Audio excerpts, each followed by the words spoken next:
Boa tarde a todos. É um imenso prazer estar aqui novamente nessa que é a sessão Humanidades na Saúde de número 111, uma realização do Hospital Samaritano, que tem como tema de hoje Segunda Vítima. Gostaria de saudar, a partir de agora, aqueles também que nos acompanham através do Instagram. Segunda Vítima é o tema da sessão Humanidades de número 111, projeto idealizado pelo Dr. Ricardo Cruz, que encontra-se em seu 8º ano consecutivo. Para falar e discutir sobre esse tema, escolhemos 2 convidados especiais. Dr. Agés da Silveira Fernandes, é médico intensivista e diretor médico de qualidade do Grupo Américas, UHG Brasil. E Dr. Antônio Egídio Nardi, professor titular de psiquiatria da Universidade Federal do Rio de Janeiro. Muito obrigado aos 2 pela presença.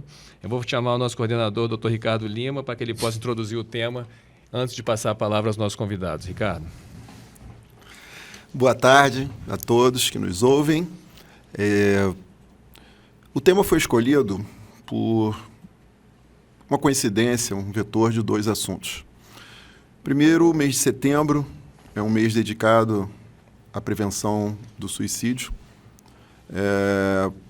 em que, como eu estava conversando com o professor Nardi antes aqui, que a gente deve falar de suicídio, dizer que acontece, prevenir. E, recentemente, tivemos, na história recente nossa aqui no Brasil de medicina, o caso de um médico que se matou após ter realizado um procedimento num paciente que apresentou complicações e que ele sofreu uma pressão da sociedade, de toda a mídia, de uma certa parte da mídia, né? E ele não resistiu a isso. A primeira vez que eu ouvi falar sobre segunda vítima foi justamente com o Dr. Agés, num curso que eu fiz com ele, de Crew Research Management.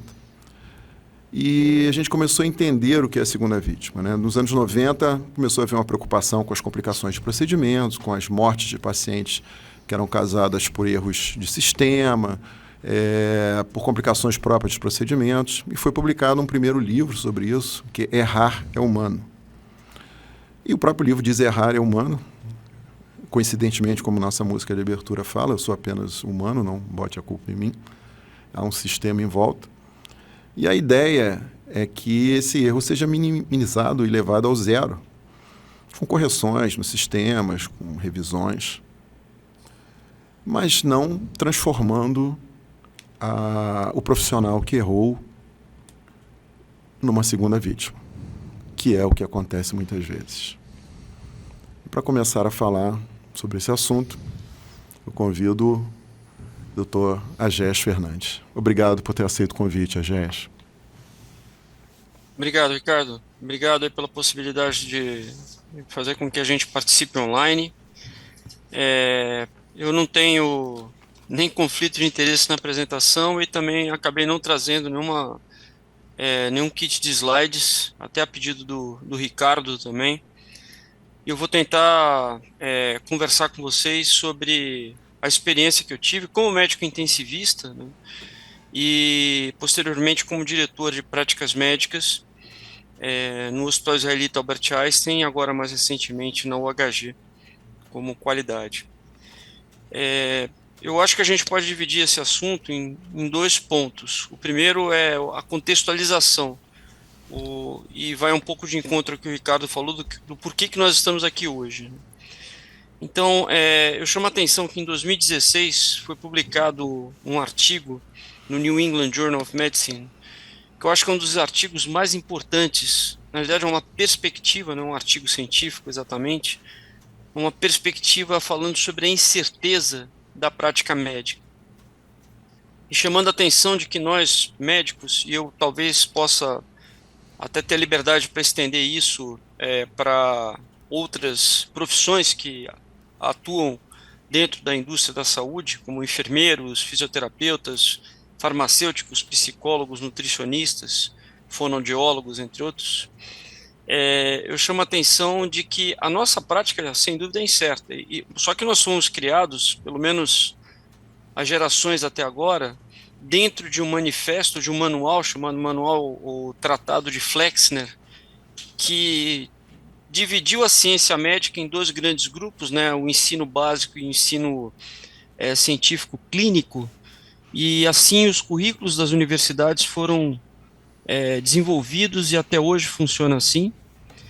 Com um detalhe especificamente dentro da nossa profissão, aí eu falo dos médicos, né? Nós fomos orientados, nós fomos preparados, de certa forma, se preparados é a melhor palavra, dentro da faculdade para entender que nós não podemos errar e que nós não erramos.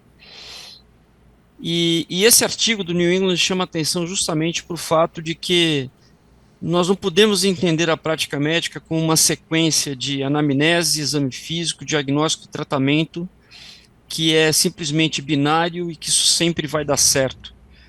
Porque a gente sabe o quanto que é complexo e nós, né, o Ricardo, que também tem duas especialidades, ele é cirurgião e intensivista, então ele trabalha muito com essa incerteza, com os riscos inerentes da profissão.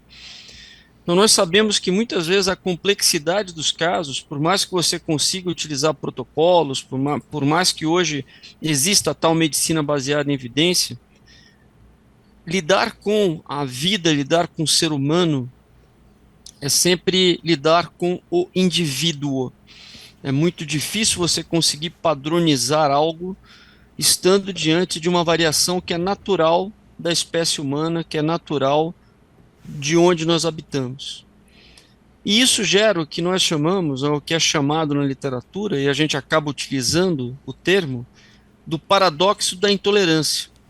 Né? Nós enxergamos as chances, os riscos e os nossos erros, mas nós não damos a permissão para lidar com a consequência disso.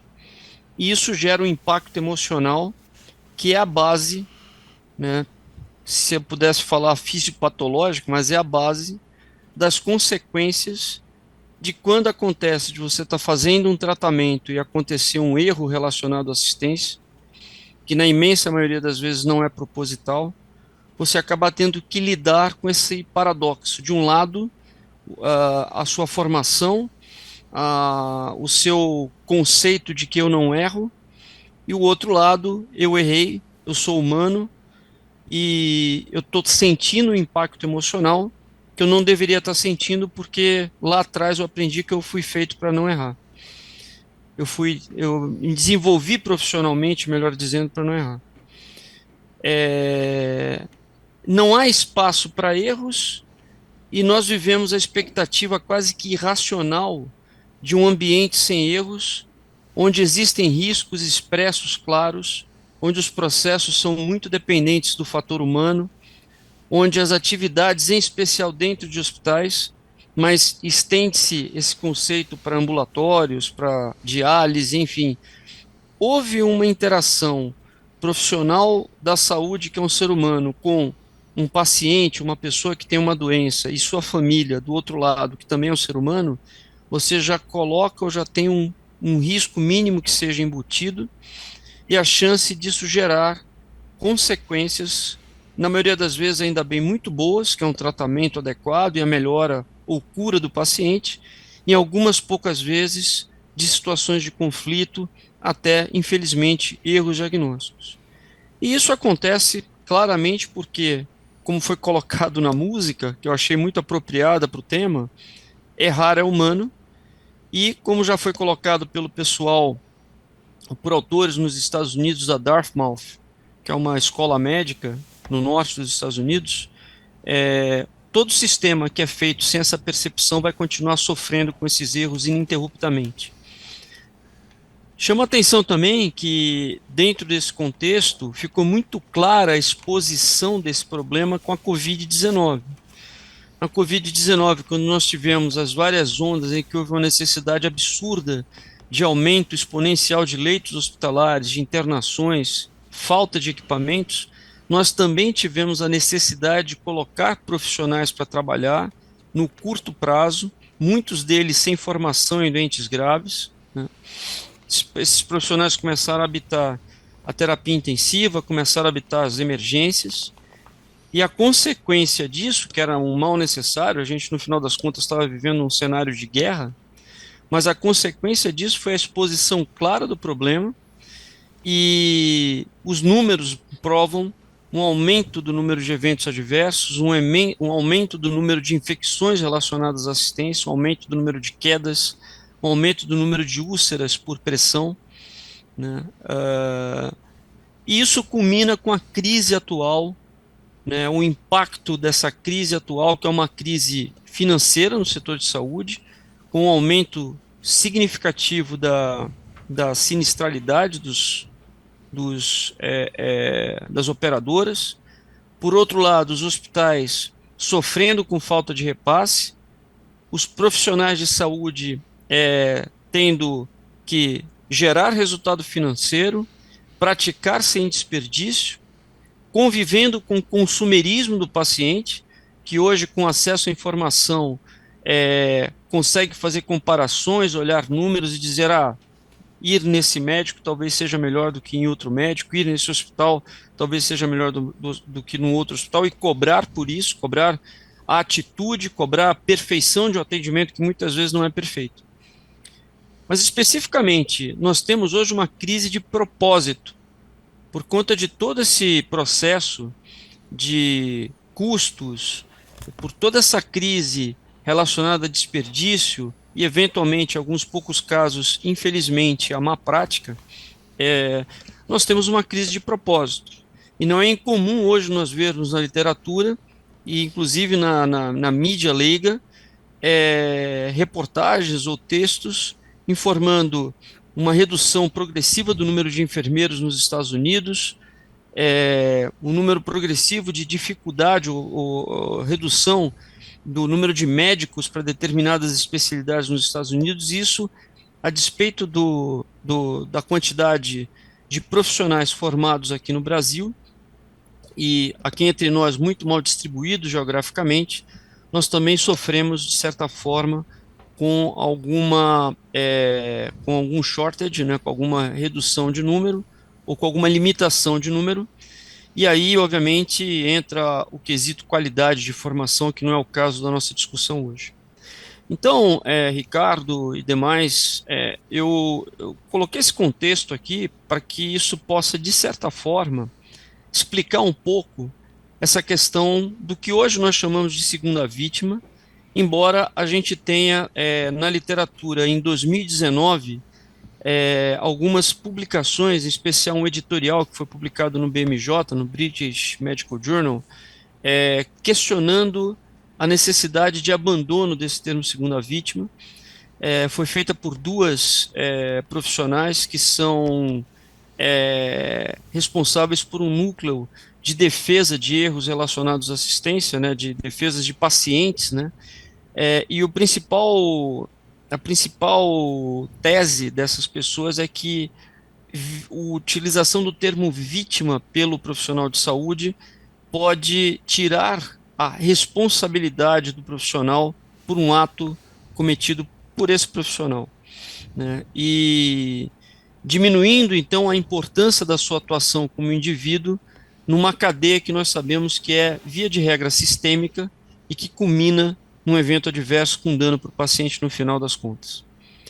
Mas, se nós continuarmos utilizando o termo segunda vítima, que foi inicialmente publicado em 2000 por um cara chamado Albert Wu, também no BMJ, nós temos uma prevalência, quando a gente fala de eventos adversos, aí, de algo que vai de 10% a 72%, né? Então é muito variável ainda na literatura.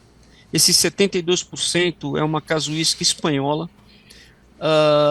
Nós temos alguns fatores de risco, o principal deles é o desfecho ruim de pacientes, e proporcionalmente esse desfecho ruim, o nível de responsabilidade que o profissional sente ao cuidar desse doente. É muito importante também a reação da família, quando deparada com a notícia de uma evolução não esperada de um caso, de um óbito, de um evento adverso que deixa o paciente sequelado. Também é muito importante dois fatores sistêmicos. Primeiro, o risco de judicialização. Quanto mais claro é o risco de judicialização, maior a percepção de que o profissional pode ser atingido por alguma consequência, principalmente emocional. E isso, obviamente, também conversa com o seu medo do que vai acontecer com a sua reputação. E a reação institucional. Hoje, nós temos algumas pesquisas, como uma feita pela Agency of Healthcare Research and Quality Work, que é uma agência americana, que mostra que 70% dos médicos não têm suporte das suas instituições quando diante de um evento adverso, e 44% de 197 mil respondentes, mais ou menos, informam que o seu hospital não tem uma cultura punitiva. Ou seja, mais da metade, aproximadamente 66%, consideram que, a despeito de todo o conhecimento que foi desenvolvido na área de qualidade e segurança do paciente, desde o Towards Human, que o Ricardo citou no início, até agora, nós temos mais de 66%, por exemplo,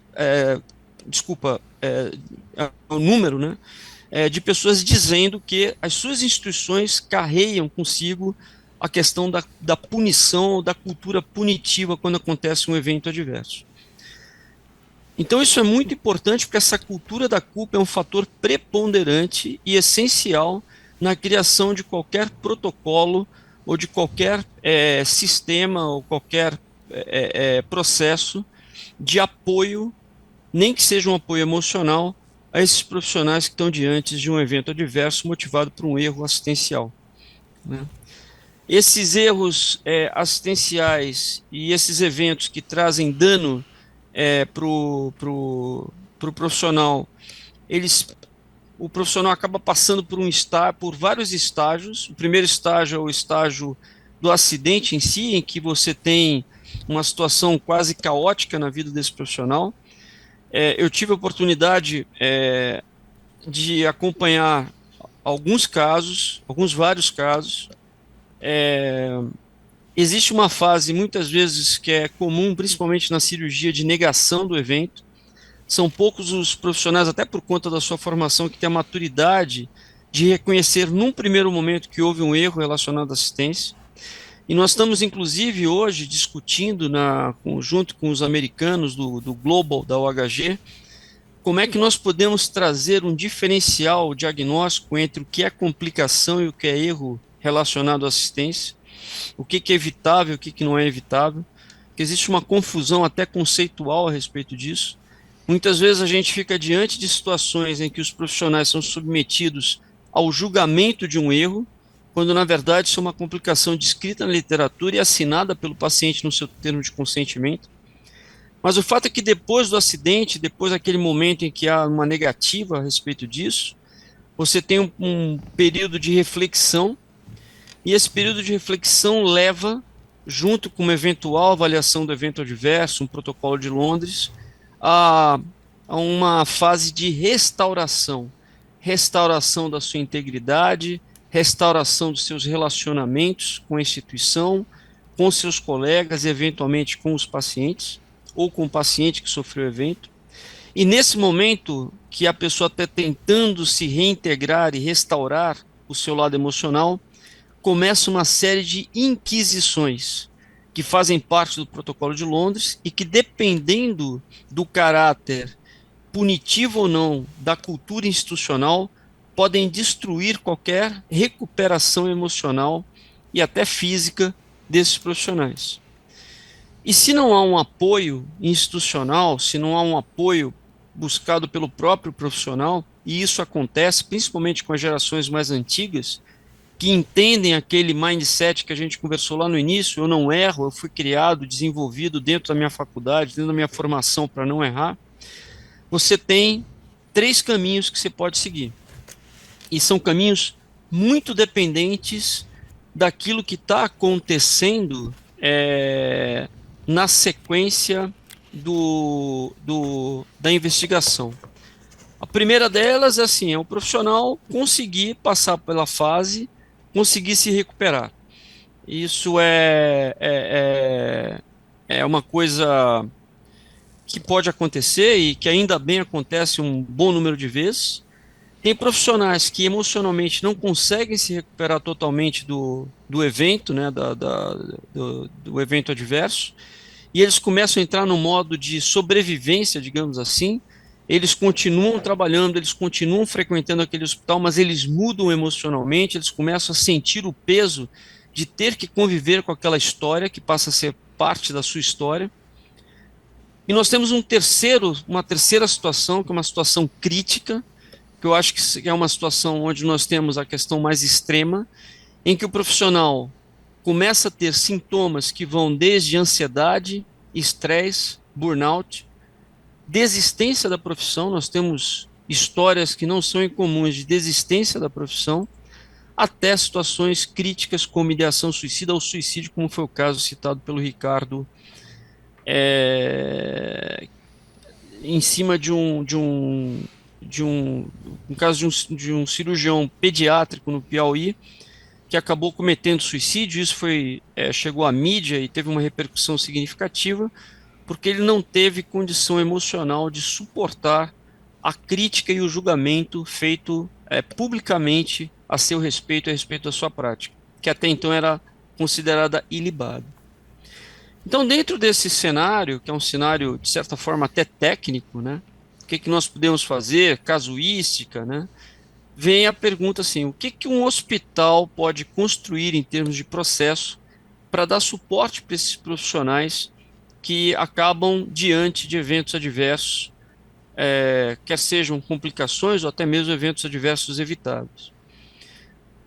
E eu acho que temos aí, então, para terminar minha parte, 3 pontos principais para a gente colocar dentro desse processo, o protocolo, como vocês quiserem chamar. Primeiro, que eu acho essencial, porém é o mais difícil, que é a mudança, né, um shift de cultura institucional.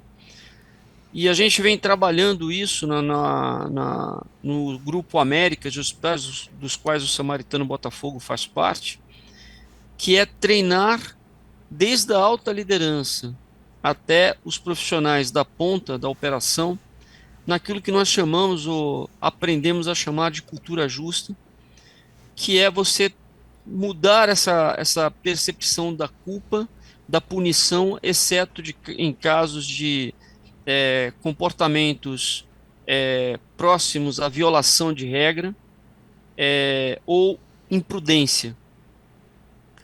Então existe toda uma técnica extremamente complicada, complexa, que vem sendo treinada. Hoje nós temos aproximadamente 80 profissionais que nós chamamos de champions, que são lideranças treinados em cultura justa. Nós já passamos um grupo maior que esse também já em treinamento de profissionais multidisciplinares, não restritos aos profissionais assistenciais. Pessoas de RH, de suprimento, passaram por esse treinamento, para que a gente possa, na sequência, trabalhar em cima de política, para que a gente possa trabalhar com lideranças, para que a gente possa, ao longo do tempo, mudar essa questão cultural, que é muito importante. A segunda ação, que é essencial, é a criação de um time de crise e de um protocolo, que hoje nós chamamos de protocolo de segunda vítima, e que, como eu disse para vocês, talvez nós tenhamos que mudar esse nome, dependendo de como que vai ser a evolução, como que a gente vai julgar se esse nome é adequado ou não, né? Mas, por enquanto, a gente está utilizando o termo segunda vítima. E esse time de crise, obviamente, que vai ser acionado, e nós, dentro da área de qualidade da OHG, estamos fazendo isso, né, do Américas. O time de crise ele vai ter um papel sistêmico, ele envolve profissionais do corporativo e profissionais da área do hospital. E quando você tem um evento com alguns triggers, que são, por exemplo, morte inesperada de um paciente, risco de judicialização, um dano permanente evitável para o paciente, ou até mesmo a morte de um staff, no caso de uma eventual ocorrência dentro do hospital, esse time de crise é acionado e imediatamente ao levantamento técnico do protocolo de Londres, do conflito, a gente também acionaria esse protocolo de segunda vítima. E esse protocolo de segunda vítima envolve ações de suporte emocional acima de tudo para os profissionais envolvidos, e ele tem por meta ou por objetivo principal o tratamento justo, a compreensão e a compaixão com esse profissional. Aqui eu não estou falando de uma situação de violação ou de comportamento descuidado, um comportamento que coloque em risco a segurança do paciente ou a segurança do colaborador ou a instituição. Que a gente está falando de um indivíduo que estava fazendo o seu melhor e que, obviamente, né, e isso acontece na imensa maioria das vezes, acaba diante de um evento não esperado, de uma evolução do paciente não esperada. E muitas vezes, e isso é citado na literatura e nos casos que eu tive a oportunidade de acompanhar, muitas vezes esse apoio emocional e com compaixão acaba sendo fundamental para que essas pessoas não acabem indo para aquela via mais crítica da evolução de uma segunda vítima, que seria a vítima do burnout, a via, né, do burnout, a via da depressão e eventualmente até a situação mais crítica de ideação suicida. Nós tivemos, não ainda no Américas, mas no Hospital Israelita Albert Einstein, como diretor de práticas médicas, com apoio de toda a liderança, inclusive do presidente, do Dr. Sidney Kleiner, Miguel Sandorogo, Eliezer Silva, Henrique Neves, a oportunidade de investir nesse trabalho. Nós tivemos alguns casos marcantes em que o apoio emocional através do time de psicologia, a realização de algumas ações que foram inclusive envolvendo exames, né? Nós descobrimos em alguns casos que havia adição a medicamentos por parte de médicos, adição a drogas. Nós descobrimos que médicos que estavam relacionados a eventos adversos tinham doenças clínicas. Nós diagnosticamos em um caso a apneia do sono em profissionais de saúde que causavam queda de consciência situacional durante procedimentos invasivos e faziam com que esse indivíduo acabasse errando por conta de problemas cognitivos. E nós tivemos casos em que realmente, né, o ciclo clássico da segunda vítima aconteceu, um erro relacionado à assistência, pressão da família, pressão do sistema, e a pessoa entrar em depressão e desistir da profissão a despeito de todo o suporte que a gente deu. Nós tivemos casos de médicos que voltaram para a sua prática diária, inclusive intensivistas, que não conseguiam passar catéter venoso central, com medo, né, apavorados, assim, com pavor instalado de terem uma complicação e serem de novo submetidos a um calvário que foi a vida deles depois do evento adverso. Então é uma coisa muito séria, e eu acho que, terminando aqui minha apresentação, Ricardo, e os meus comentários, eu acho que a sua ideia de trazer esse tema é marcante, brilhante, necessária, para que a gente comece a aumentar a nossa consciência situacional de que isso é um problema que não tem ainda um horizonte para ter fim, porque nós ainda estamos longe do cenário ideal da alta confiabilidade, que é você evitar ao máximo os eventos adversos, evitáveis pelo menos, né? Os eventos adversos que nós conseguimos criar barreiras para que eles não aconteçam, dentro principalmente dos ambientes hospitalares. E, consequentemente, toda vez que você tiver um evento adverso, você muito provavelmente terá uma segunda vítima. São pessoas que acordam bem cedo para trabalhar e para fazer o seu melhor pelos pacientes. Infelizmente, por problemas que vão sistêmicos, que vão da liderança até o ambiente de trabalho operacional, acabam diante de eventos adversos com um desfecho não esperado para o paciente. Então, em linhas gerais, fazendo aí um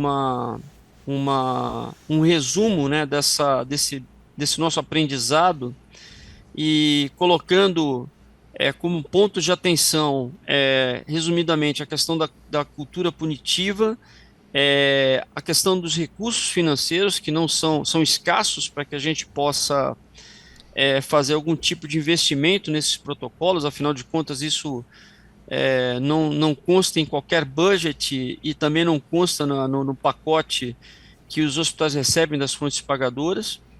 E uma coisa que dentro dos nossos grandes desafios que pode ser atacada e pode ser corrigida ao longo do tempo é a consciência que nós precisamos ter de tratar isso.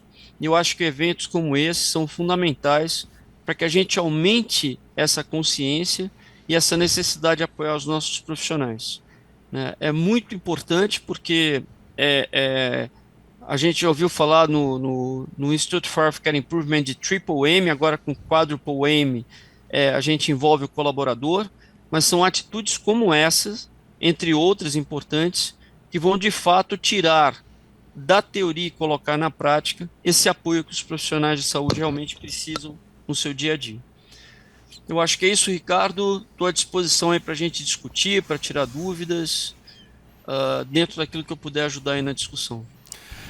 Muito obrigado, Agés. Excelente, eu não esperava nada diferente de você com essa experiência. Realmente é interessante porque não me interessa a ninguém diminuir ou acabar com a má prática, né? Isso foi idealizado para acabar com a má prática. Só que tomou um rumo que invadiu, né, na medicina e no cuidado da saúde. Você falou muito bem, tem circunstâncias que a gente tem decisões difíceis, né, que são áreas que não são bem claras, né, são áreas intermediárias, né, não são áreas muito bem definidas, né. Então, pacientes graves com complicações e que procedimentos podem gerar outras complicações, né? O risco-benefício, se fizermos esse procedimento pode ter isso, se não fizermos pode ter isso, então são decisões difíceis. Talvez o medo das pessoas que queiram tirar o nome de segunda vítima seja exatamente o medo de zerarem, né, o cuidado com uma prática, etc. Mas não é bem isso. Na verdade, o que você colocou é que tem que ser realmente afinado, né, esse cuidado, junto com o protocolo de Londres, no momento que está tentando esclarecer o que houve, ao mesmo tempo entender que tem um ser humano também, né, envolvido com sua sensibilidade, seu histórico, e que tem que ser tratado de uma maneira humanizada também nesse sentido, né? A gente vai fazer uma dinâmica um pouco diferente agora, porque o Dr. Agés tem um horário para sair. Nós, antes do próximo palestrante, nós vamos abrir para perguntas, né? Estamos com disponibilidade de perguntas. Eu tenho uma aqui, e depois o professor Nath também vai querer fazer uma pergunta, uma que foi enviada para nós, do Marcelo Barcinski. Tá?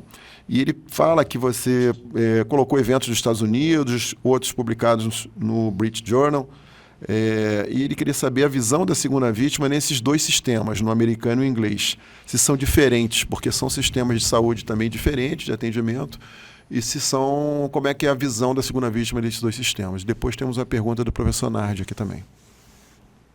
Obrigado, Barcinski. Não sei se você é parente do André Barcinski, que é um jornalista fantástico aí, que lida na área da cultura.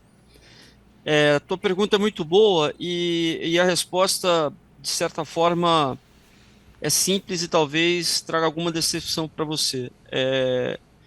Dentro de todo um trabalho que foi feito lá atrás, né, a gente revisou muito a literatura e a gente entrou em contato com alguns serviços, em especial na Europa. Eu tive a oportunidade de conversar com algumas pessoas na Europa.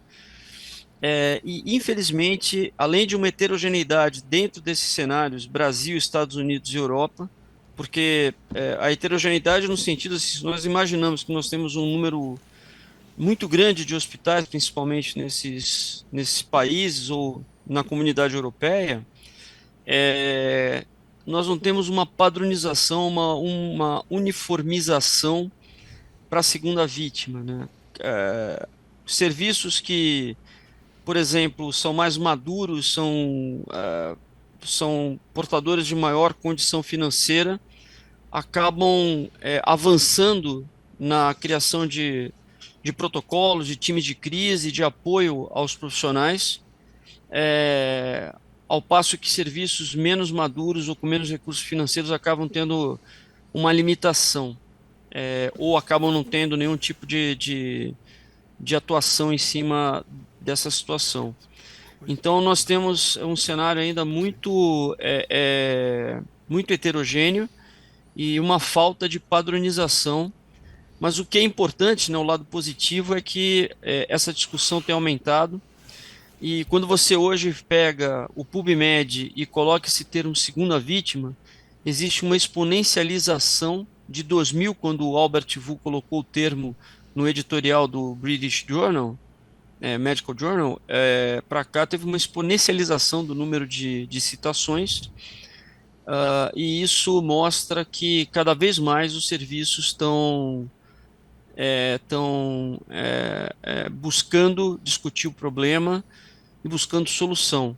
E aí passa por isso que eu falei, né, os gargalos, que é a questão financeira, que é uma questão mais tangível, e essa criação da cultura não punitiva dentro dos hospitais, que é mais intangível, e não sei se eu vou falar uma coisa errada aqui, mas provavelmente seja até mais difícil pela própria natureza humana de conseguir do que o recurso financeiro em si.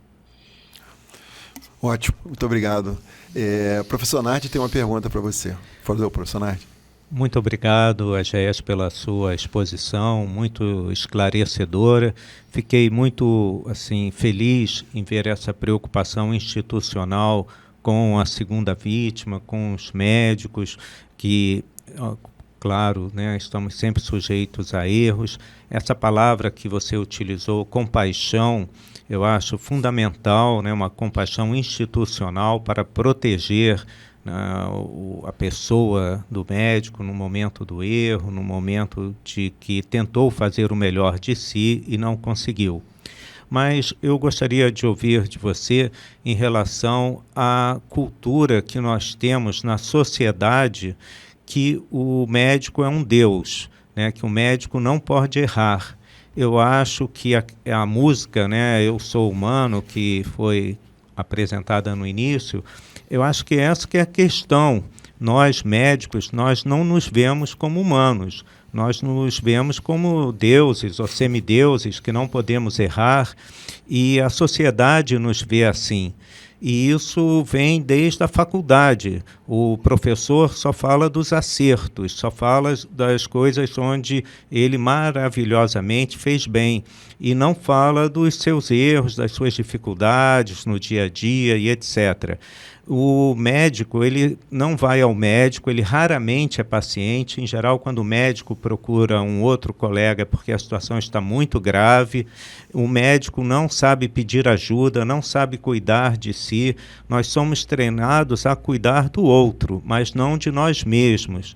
E essa visão, que é totalmente distorcida da imagem do médico, faz com que a segunda vítima seja algo evidente que vai acontecer. Nós vamos errar e a nossa visão de Deus e semideus vai cair por terra. Não, eu concordo absolutamente com você, né? Dentro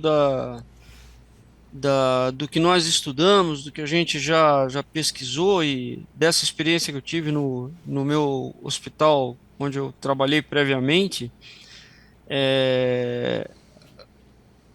fica claro isso que a gente colocou do paradoxo da intolerância, que foi muito do que você falou, né? De um lado você tem a formação do médico, você é criado dentro da faculdade para não errar.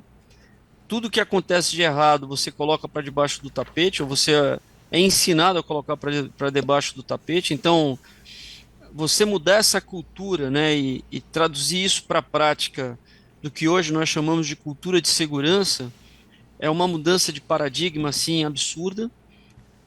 O que dizer a cultura justa?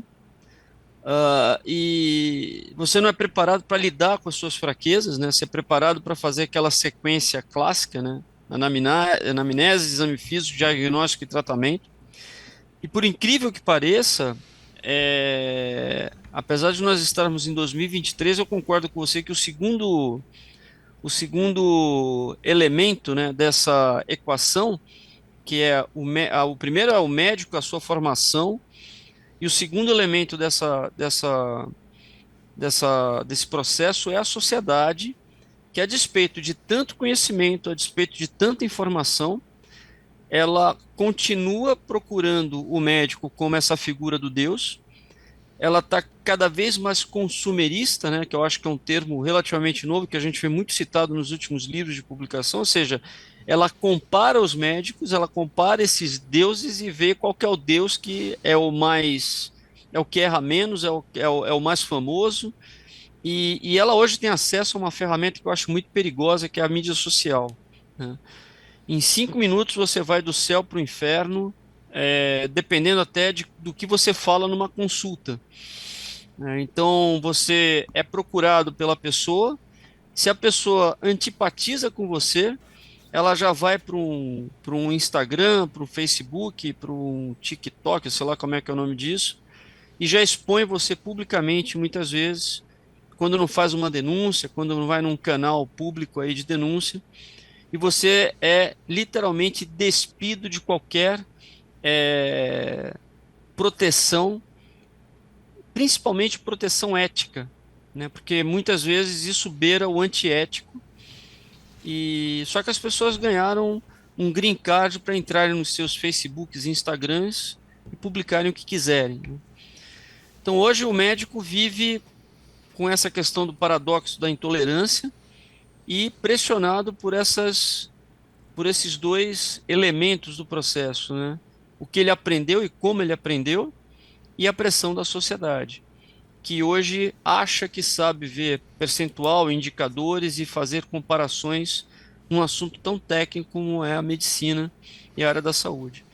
Então isso, obviamente, quando acontece um evento dentro do hospital, vocês podem imaginar colocando isso dentro de um liquidificador, envolvendo, né, a situação que já é crítica de um evento não esperado, de uma complicação e da sua responsabilidade, o risco de judicialização, a questão da sua reputação e a repercussão da sua imagem quando existe esse tipo de exposição, para as pessoas que não têm o mínimo de preparo emocional ou que absorvem esse problema e não têm um apoio, não têm um suporte forte, né, numa pressão violenta dessas, o resultado, infelizmente, pode ser o que aconteceu com esse nosso colega lá de Teresina, que acabou se suicidando por não tolerar uma exposição tão profunda, e que algumas ou muitas vezes, né, é descabida, né, porque me parece, eu não tenho detalhes maiores desse caso de Teresina, mas me parece que houve uma complicação descrita na literatura, e a proporção que isso tomou em termos de julgamento da atuação do médico por mídia leiga e até mesmo na justiça, me parece que foi algo, eu não estou aqui fazendo qualquer juízo de valor, tá? Para deixar claro, pode ser que seja real e factível, mas a informação que eu tenho, extraoficial, é de que foi meio descabido a proporção que isso tomou. E o médico acabou se suicidando e gerando uma série de manifestações de órgãos aí relacionados à prática médica, conselhos regionais, federais, etc. Então é um problema seríssimo, delicado, que a gente ainda não está dando a devida atenção, mas eu concordo com você, Nardi. Todo esse cenário parte do ponto crítico da formação do médico e do que isso acarreta de consequência. Não sabe pedir ajuda, não sabe se cuidar, não sabe conversar com um colega, coloca muitas vezes o ego na frente. Eu não vou pedir ajuda porque eu sou médico, eu fui criado para resolver o problema, não vou pedir ajuda porque isso fere o meu ego. Quer dizer, tem uma série de circunstâncias aí que precisam ser muito bem estudadas para a gente tentar ajudar essas pessoas, que são nossos colegas, estão do nosso lado no dia a dia, né? Obrigado. Bom, obrigado, professor, pela pergunta, obrigado, Agés. Nós vamos encerrar a participação do Agés aqui, até porque ele tem horário.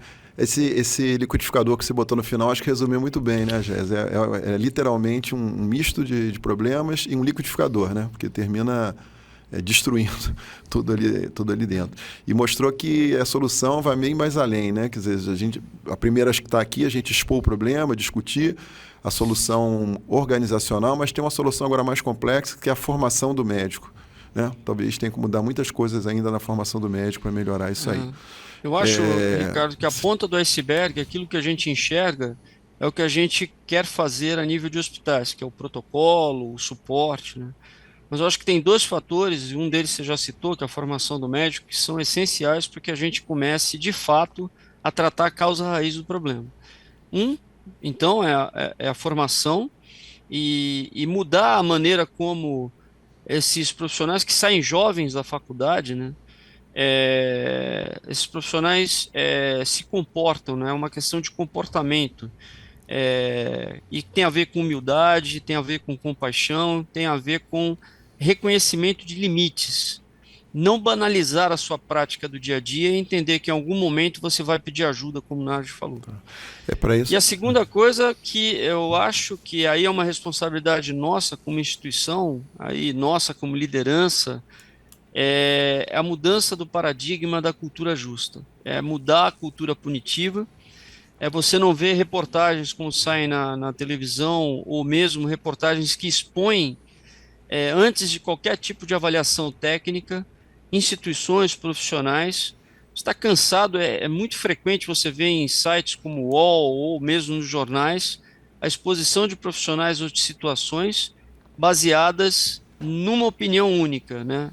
Eu tenho um mentor, o Dr. José Henrique German, que me ensinou que a verdade está sempre na hipotenusa e nunca nos catetos. Infelizmente, a mídia leiga olha apenas um dos catetos e muitas vezes não toma cuidado para ver as verdades que existem dentro de um caso, né? Porque dentro de um caso tem várias verdades que formam essa hipotenusa que o Dr. José Henrique me ensinou um dia. Ele Então, atualizou a reação aristotélica, né? Que a virtude está no meio, né? Quer dizer, na verdade, a virtude está no meio, exatamente. Obrigado, Agés. Obrigado, viu, pessoal, pela oportunidade aí. O Marcelo mandou dizer que ele é pai do André, viu? E ele também acha ele um bom profissional, tá bom? Mandou um recado para você, tá bom? Obrigado. O grande André Barcinski. Tem um livro dele chamado Barulho que ele me mandou uma vez aqui. Eu acompanho o André nas redes sociais. É um cara fantástico. Desde a minha época de juventude, quando o André fazia rádio, né? Minha família, o Ricardo Lima sabe disso, uma parte da minha família é do Rio. Eu gostava na época dos anos 80 de escutar Fluminense FM, o André trabalhou na Fluminense, depois trabalhou na revista Bis. É um grande cara, uma referência para mim em cultura, em música, pop, etc. Obrigado aí, pessoal. Obrigado, Agés. Vamos passar agora a palavra para o professor Nardi, como já foi apresentado, professor de psiquiatria, para nos explicar, detalhar melhor o que passa, né, no sentimento, na cabeça dessa segunda vítima, né, e como a gente pode ajudá-la, né? Professor Nardi, muito obrigado por aceitar. Eu que agradeço ao Ricardo, Edmar, a toda a equipe do Humanidades na Saúde, a honra de estar aqui e poder falar um pouco em relação à segunda vítima. Essa discussão de hoje não é nova e eu trouxe aqui o exemplo de Quiron, um centauro, né, da mitologia grega, que os centauros eram metade pessoas, metade animais, todos muito grosseiros, muito rudes, mas Quiron não. Quiron, ele era que nós chamaríamos hoje um médico, ele tinha a capacidade de curar as pessoas. E, entretanto, ele foi ferido numa das patas por uma flecha e essa ferida não se curava. Quiron, como eu falei, não ia aos médicos, não tinha ajuda, não sabia cuidar de si. Ele só sabia cuidar dos outros. Quiron tinha vários discípulos, ensinava medicina aos discípulos, mas não conseguia se tratar, curar de si, ter atenção a si. E como ele era um deus, ele não morria, essa ferida permaneceu a vida toda. E isso é o que vem acontecendo com a nossa classe, né, durante todo esse processo. Então, qual é o papel do médico, né? O que se espera de um médico? Então, que ele tenha um caminho para a saúde, que ele nos leve aquela pessoa à saúde, que nós sejamos um bom técnico, que nós possamos assegurar o melhor tratamento para cada caso, entender o momento de fragilidade do paciente e assegurar que vamos fazer o melhor. Então, esse é o nosso papel na sociedade e isso faz com que toda essa imagem que nós não podemos falhar seja agravada. O médico ideal, então, seria aquele médico com alto nível de conhecimento, um médico que, como foi falado pelo Agéas, hoje, comparando currículos no Google, se procura sempre qual é o médico que tem a menor chance de errar, o médico que transmite mais conhecimento. Temos certeza que ele sempre vai agir em benefício do paciente, e isso vai trazer algo que é fundamental na relação médico-paciente, que é a confiança. O médico tem que ser objetivo, ele tem que ter alguma certa distância do sofrimento do paciente, mas, por outro lado, ele tem que ter uma humanidade, ele tem que ser humano, ele tem que ter uma certa compaixão àquela pessoa que está sofrendo e respeitar tanto as emoções quanto a realidade de cada paciente, de cada um que vem sofrendo. E a confiança e empatia são fundamentais na relação médico-paciente. E isso nós já sabemos por vários estudos da relação médico-paciente, e a transferência, quer dizer, o que o paciente sente ou tem em relação a nós, e nós em relação ao paciente, é algo muito importante. Porque, por exemplo, às vezes o paciente nos irrita, nós temos alguma certa antipatia ao paciente. Nesses momentos, nós temos que parar e pensar o que esse paciente tem que nos traz esse sentimento ruim, e tentar vencer esse sentimento ruim em relação ao paciente para poder dar a atenção necessária, o cuidado necessário. Da mesma forma, o oposto. Às vezes o paciente nos é extremamente simpático, nós temos uma empatia muito grande com o paciente, mas nós temos que manter uma certa distância para poder fazer o melhor para o paciente, às vezes até contrário à vontade do paciente. Então, a relação médico-paciente não é uma relação simples, é uma relação onde todos esses sentimentos listados nesse quadro à esquerda estão presentes, né? Medo, dúvidas, esperança, amor, ódio, confiança, insegurança, e tudo isso vai gerar em nós, médicos, uma certa ansiedade. Sempre que nós estamos diante de um caso novo, diante de um caso difícil, nós teremos alguma ansiedade em relação ao nosso desempenho, ao resultado daquele caso. E isso é algo muito complexo e que leva a várias situações. E principalmente em relação à nossa rotina, quando nós começamos a acordar muito cedo para trabalhar, a deitar muito tarde, a dar vários plantões, a atender um número enorme de pacientes, nós começamos a perder a qualidade do atendimento, a qualidade do nosso serviço, e essa rotina é um grande fator que tira a humanidade do tratamento, da relação, e nos leva muitas vezes a errar, porque nós começamos a não pensar, a não ter calma para atender ou para fazer o nosso trabalho de uma forma adequada. E aí nós vamos ao que hoje se chama de burnout, mas na psiquiatria muitos julgam que o burnout nada mais é do que depressão.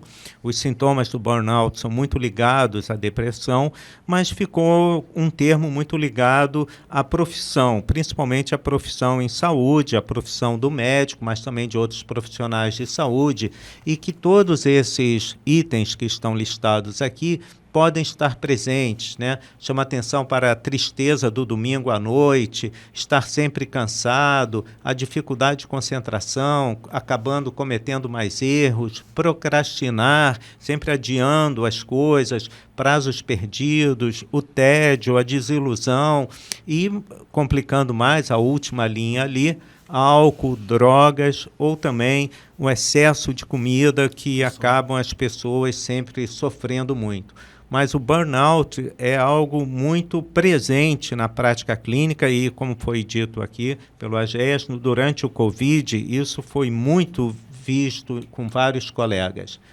Em relação ao suicídio de médicos, quase um médico por dia se mata nos Estados Unidos. Nós estamos falando aqui de um caso que ocorreu recentemente aqui no Brasil, que chegou à mídia, mas creio que no Brasil não deve ser muito diferente. É claro que nem sempre associado ao burnout ou à prática médica, mas praticamente um médico por dia se mata nos Estados Unidos. Isso é um índice incrivelmente alto. O suicídio é algo muito importante e o médico, como mostra aqui nos quadros abaixo, tem um risco maior do que a população em geral em cometer suicídio. O homem tem o risco 1,5 vezes mais do que a população em geral, e a mulher médica tem quase 2,3 vezes maior risco de cometer suicídio do que as mulheres da população geral, mostrando que a nossa profissão é um fator de risco para o suicídio.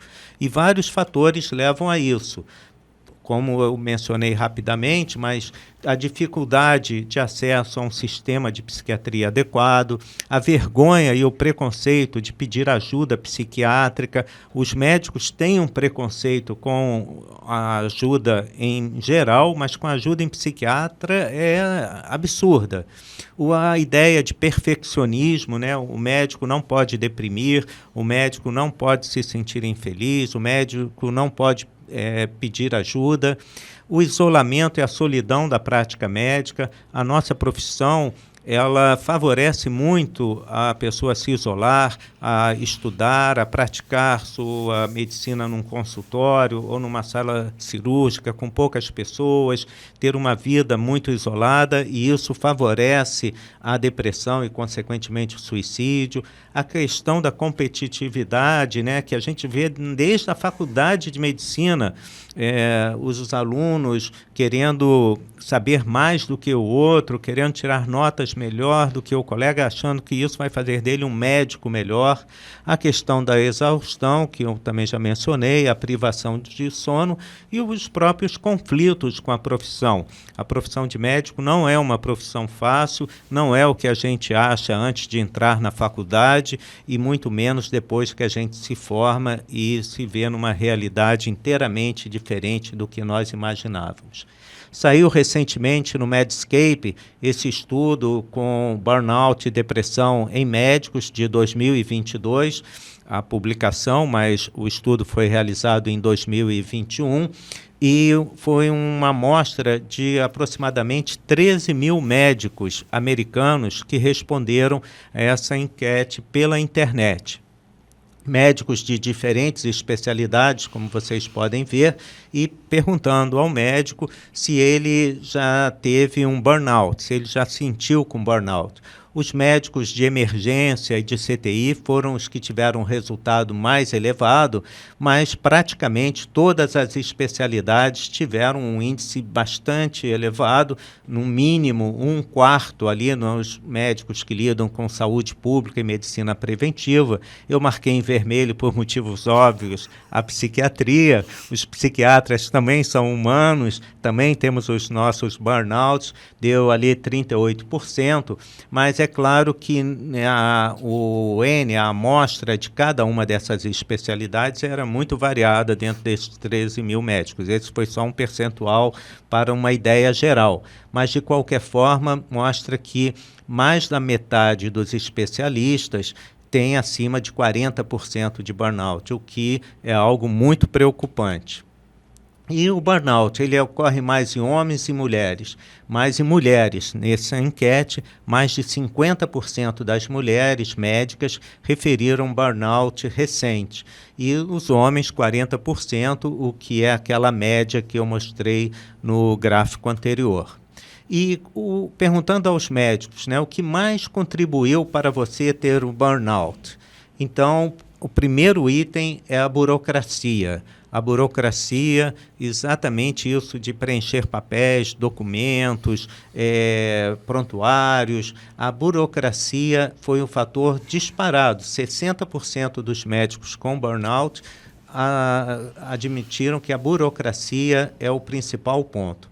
Depois vem a falta de respeito do empregador, dos colegas, do staff, muitas horas de trabalho, a falta de autonomia na própria vida, de decidir seus horários, decidir o que fazer, o salário baixo, a questão de cada vez mais estamos digitalizando tudo, o mundo da informática fazendo com que a relação médico-paciente e médico-hospital mude, a falta falta de respeito dos pacientes e assim vários outros setores. Aqui nos dois últimos, né, vem a relação do Covid, porque esse foi estudo realizado em 2021, o Covid está presente, o Covid realmente foi um fator de estresse bem maior em 2020, mas em 2021 também estava presente como um dos fatores de burnout.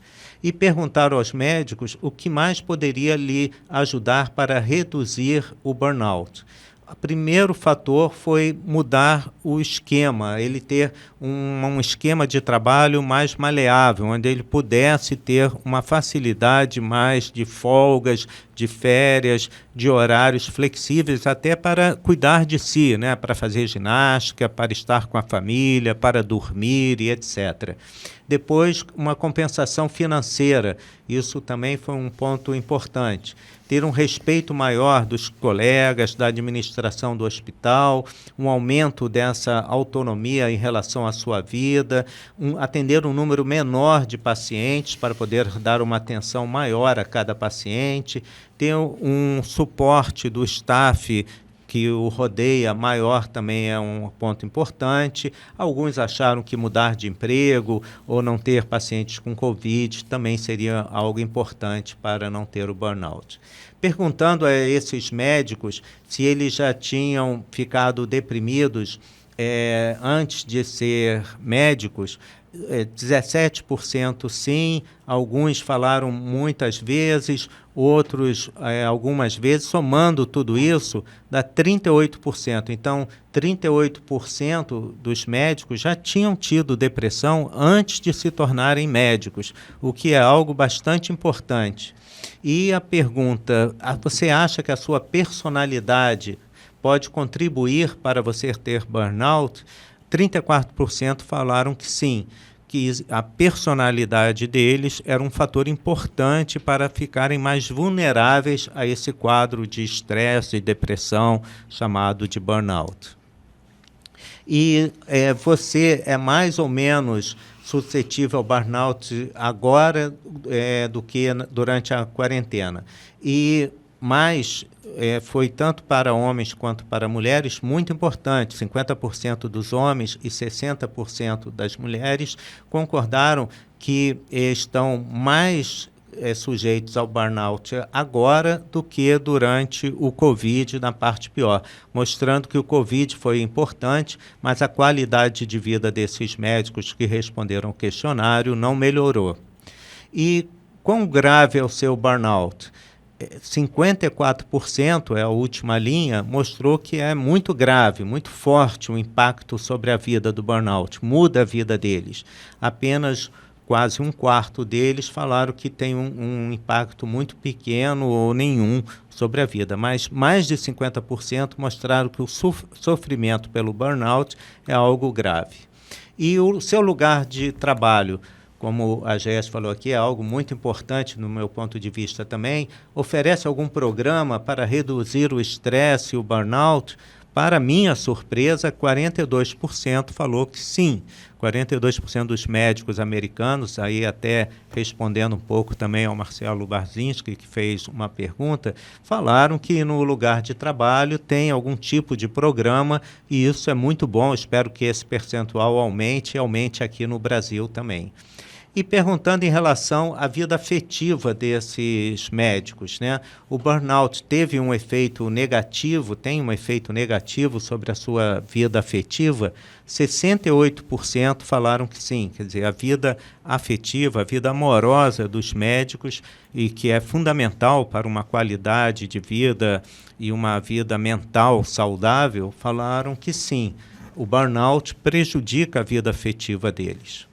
E como é que você lida com burnout? Felizmente, grande parte lida com o que eu também acho que é fundamental, é a atividade física, o exercício físico. Os médicos, muitos, não fazem atividade física, apesar de prescreverem atividade física. Eu sempre que prescrevo atividade física, eu conto que eu faço atividade física diariamente às 5 horas da manhã, mas faço todo dia. Mas outros acabam se isolando, outros conversam com parentes ou familiares, alguns começam a dormir, né, aproveitam para dormir. A arte, que foi aqui mencionado, também é algo importante, a música. Outros acabam bebendo, né, 24%, e isso é algo muito ruim. Binge eating é comer compulsivamente, o que é muito danoso à saúde. Outros tomam medicações por conta próprias. Então, nem sempre o modo de lidar com burnout é o modo saudável, como atividade física ou estar com a família e amigos. Como ser feliz na profissão? Eu acho que para nós sermos felizes na profissão, não apenas nós temos que nos dedicar a ela, estudar, ter uma dedicação grande à técnica da profissão, mas eu acho que nós estamos aqui no lugar certo, nós temos que ser humanos, nós temos que nos dedicar também à nossa vida pessoal. Então, nós temos que cuidar da nossa saúde, nós temos que cuidar da nossa família, nós temos que ir ao médico, nós temos que ter a humildade de sermos pacientes, de fazermos exames, fazermos check-ups, e a atividade física é fundamental. Eu acho que no curso médico deveria ter uma disciplina de literatura geral. Eu creio que a literatura geral, mais do que os livros médicos, ensina como ser um ser humano, como que os seres humanos funcionam. Então, o modo de ser feliz na profissão é a gente lembrar que nós não somos deuses, que nós somos humanos e temos que nos comportar como tal. Algumas sugestões também em relação à prática médica, enfatizar sempre a importância do que eu mencionei, da empatia e da confiança, ouvir o paciente. Todo paciente quer ser ouvido, né? Esse é o fundamental da relação médico-paciente, deixar o paciente falar e ouvirmos o que ele tem a dizer com atenção, obtendo assim o máximo de informações, entendendo a perspectiva do paciente e conversar com colegas, como a Géas falou, dividir informações, pedir um segundo parecer a um colega, ou, enfim, pedir ajuda é algo fundamental e sempre em relação ao tratamento, ter um acordo com o paciente, com a família, mostrar o nosso plano de tratamento, mostrar as nossas preocupações e dúvidas ao paciente e família. Isso ajuda muito, sem sombra de dúvidas.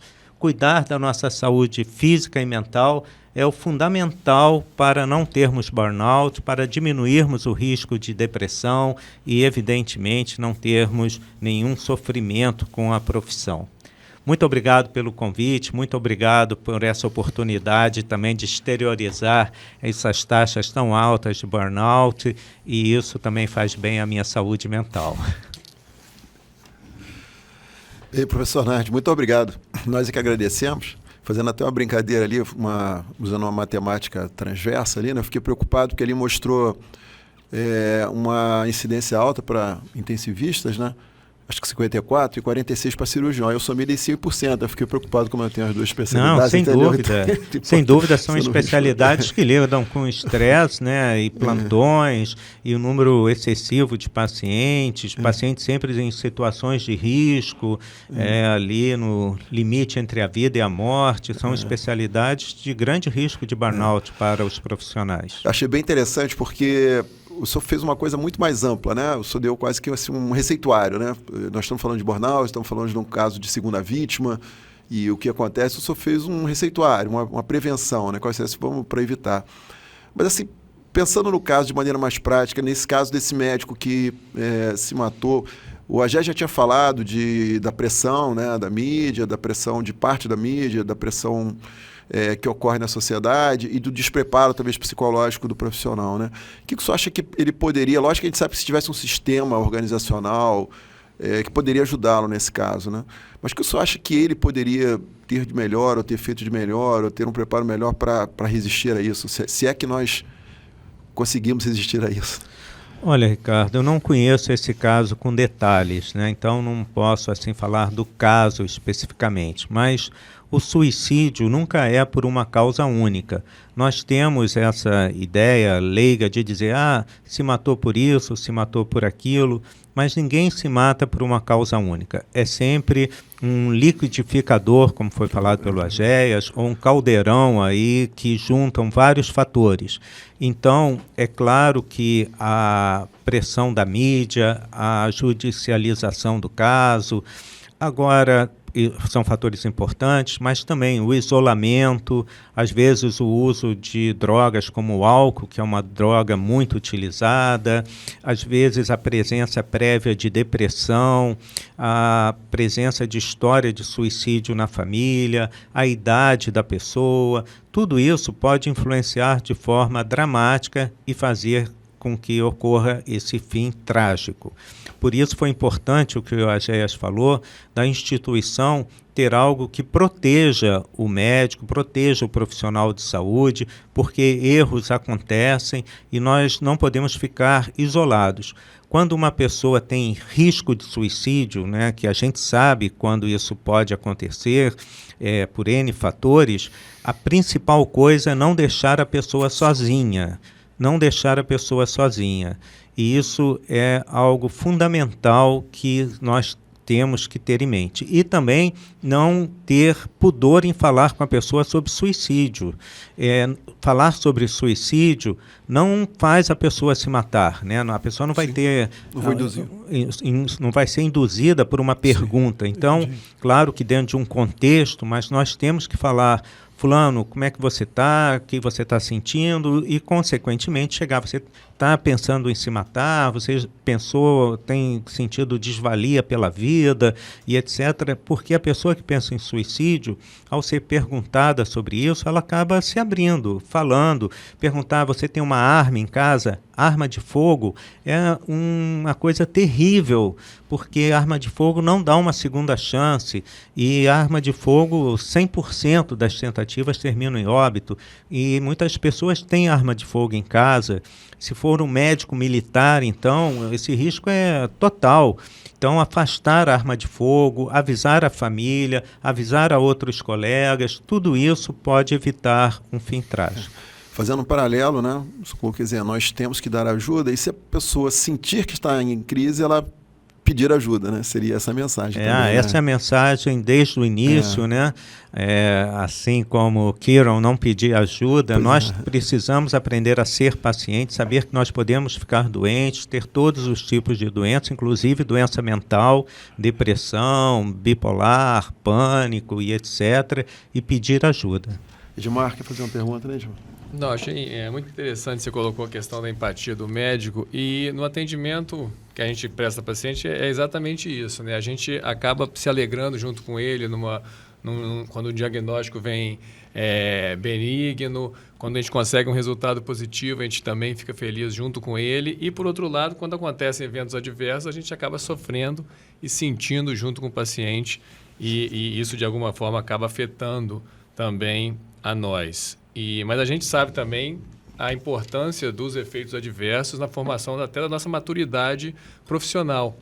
E também como é importante a gente conversar com outros médicos quando a gente está com problema, quando a gente está com um paciente mais complicado. Só o fato de compartilhar, mesmo que ele vá fazer a mesma coisa que a gente...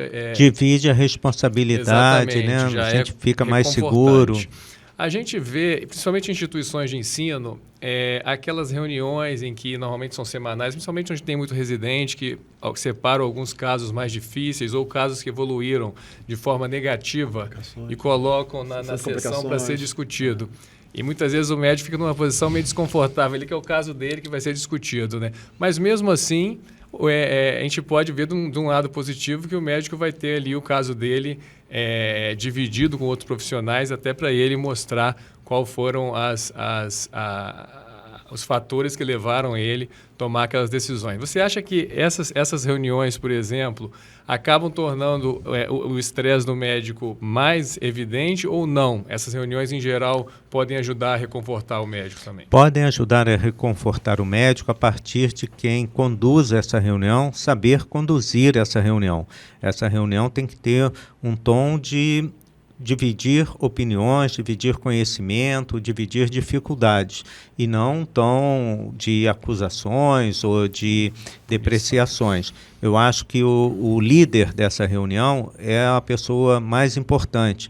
E nos casos mais difíceis, nos casos até que teve uma conduta, vamos chamar assim, duvidosa, pedir a esse médico para apresentar o caso, expor, e pessoas que possam também contribuir para isso. Sempre 2 ou mais cabeças pensam melhor do que uma. Então, é fundamental nós sabermos dividir e, principalmente, mostrar as nossas dúvidas. Edmar, eu passei por essa experiência, né? Desde a formação de residência, nós temos sessões de complicação, sessões de óbito, e meu chefe, Lamarco Moraes, sempre mostrava que aquilo era uma discussão técnica. Nós estávamos discutindo os procedimentos, não era nada pessoal. Nós não tínhamos nada pessoal contra ninguém de exposição. Então, era uma discussão do caso. E o objetivo era melhorar o atendimento ao paciente, né? Eu acho que isso que o professor botou. Quem lidera... Eu sempre que tenho um caso difícil, eu aconselho a família a ouvir outra opinião, peço outra opinião, uma segunda opinião, às vezes até uma junta médica de psiquiatras, porque tem casos que realmente a evolução vai ser maligna e não há como evitar isso, e ouvindo outros colegas a gente pode atenuar isso. Queria destacar 2 coisas para me chamar a atenção. Primeiro, o senhor colocou aquele burnout igual a depressão. É interessante, né? Porque acho que nós criamos um outro nome para não assumirmos que estamos tendo depressão, né? Como o senhor falou, o médico não pode se dizer que está doente. Então, quer dizer, até talvez com depressão prévia, que disparou no caso de uma epidemia, ou realmente um excesso de trabalho que provocou. Mas é interessante, né? Burnout nada mais é do que uma depressão. É depressão, então, sem sombra de dúvidas. É preconceito e criar um nome bonito em inglês. E muito interessante, um outro dado...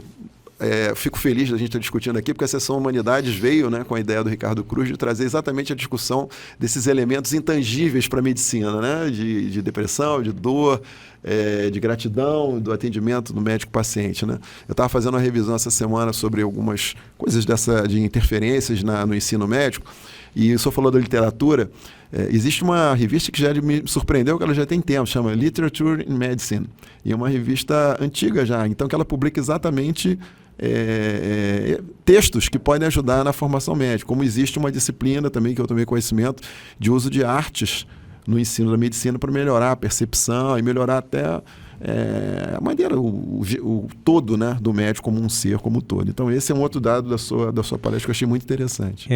Sempre eu falo para os alunos que para aprender sobre doença mental tem que ler os livros de psiquiatria. Sim. Mas para aprender sobre o homem, sobre os sentimentos humanos, como por exemplo o luto, o amor, a tristeza, tem que ler literatura. Nenhum livro médico ensina como é o ser humano. Quem ensina é a literatura. E aí nós voltamos num outro ponto que já foi abordado pelo AGES e agora é abordado pelo senhor, que é da formação do médico, né?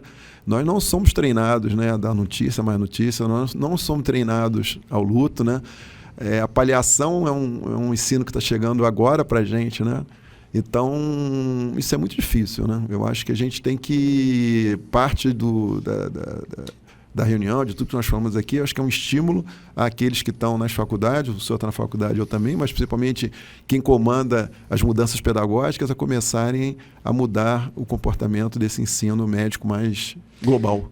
Sem dúvida, a relação médico-paciente tem que ser valorizada no ensino médico, é muito pouco valorizada, ou quase nada, e tudo se baseia nessa questão da depressão, burnout e também na parte da judicialização na relação médico-paciente. Eu sou da Câmara Técnica de Psiquiatria do CREMERGE e eu posso afirmar que todos os problemas que chegam à Câmara Técnica relacionando pacientes e médicos, independente da questão, é uma má relação médico-paciente. Uma boa relação médico-paciente, se não resolveria todos, resolveria quase todos os casos que chegam ali. É sempre algo que não funcionou bem nessa empatia entre o médico e o paciente. E um outro dado que o senhor colocou aqui, que me chamou a atenção, você queria enfatizar, o senhor fala muito de compulsão, né? Falou de alimentação, cigarro, bebida, quer dizer, só acha que a compulsão dentro do quadro, para o profissional, se ele está tendo algum... pode ser um sinal já de depressão ou de burnout, é um sinal que ele possa prevenir que ele possa ter algum problema ou até uma reação ruim a uma outra circunstância? A GES também falou isso rapidamente, que em alguns casos, né, médicos dependentes de drogas, mas sem dúvida o álcool é uma desgraça, né? E os médicos acabam abusando muito de álcool. E isso eu acho que é a droga principal que nós temos que ter atenção, porque o abuso do álcool leva à depressão. O álcool é uma droga que deprime, além do próprio alcoolismo, né, com todas as consequências do alcoolismo. E então, sem dúvida, quando nós notamos que um colega está exagerando na bebida alcoólica ou exagerando na comida, porque o binge eating existe, médicos obesos e que não fazem atividade física e que comem alimentos não saudáveis, nós temos que tomar uma atenção, porque esse é um comportamento que leva à depressão. E uma última observação que o senhor falou aqui sobre atividade física, saiu recentemente uma reportagem que fala de uma pesquisa que foi feita do pesquisador sobre os lugares onde há maior longevidade de paciente, longevidade de pessoas. E que fatores estariam levando essas pessoas a ficarem tão longevas, né? E, em resumo, todas elas encontraram mais ou menos a mesma coisa, né? E os principais foram alimentação, evidentemente, um tipo, digamos, de espiritualidade, não estamos falando de religiosidade, falando de espiritualidade, e a outra, algum tipo de atividade física. Isso citou aí, eu acho muito importante, porque às vezes o pessoal acha o seguinte: eu sou, como no meu caso, faço cirurgia geral, proctologia, não é meu papel prescrever atividade física para o paciente. Eu sou psiquiatra, não é meu papel, não sou cardiologista. Isso falou algo muito importante, né? O senhor prescreve isso. Sim, eu prescrevo, e eu sou professor visitante na Universidade de Cagliari, na Sardenha, que é um desses lugares onde as pessoas, muitas passam dos 100 anos. E eu tive a oportunidade de discutir e ver isso lá com os colegas. A alimentação é importante, mas não é tão importante, porque o número de pessoas que passam de 100 anos lá é muito grande, e tem pessoas que comem carne, pessoas que só comem peixe, pessoas vegetarianas, pessoas que comem tudo, muitos tomam vinho, então a alimentação não pesa tanto. O que acaba marcando mesmo é a atividade física. Todos caminham muito, andam muito, mesmo que não façam ginástica, caminham muito e têm uma vida tranquila, sem grande estresse, sem grandes compromissos de horas, de tudo isso. Isso ajuda bastante a eles. Bom, professor Nardi... e vida social, né? Vida familiar. Muito obrigado, professor Nardi. Estou muito feliz com o desenrolar dessa sessão. Acho que cumprimos o objetivo de chamar a atenção para o assunto, dar soluções e criar oportunidades de melhoria em tudo isso aqui. Eu vou devolver a palavra para o Edmar para encerrar e já fazer a chamada da nossa próxima sessão, Humanidade na Saúde. Até lá, obrigado. Obrigado. Obrigado, Ricardo. Arte que Cura será o tema da próxima sessão Humanidades, que acontecerá no dia 25 de outubro e contará com a presença das convidadas, a psicanalista e doutora em bioética Fátima Giovannini, junto com a bailarina Ana Botafogo, para discutir o tema e trazer histórias e suas experiências valiosas. Eu espero vê-los todos aqui novamente no dia 25 de outubro. Vou chamar o Eric para colocar a música da próxima sessão. O pessoal que está acompanhando com a gente através do Instagram fica por aqui. O restante das pessoas ficam para acompanhar a música já da próxima sessão. Obrigado.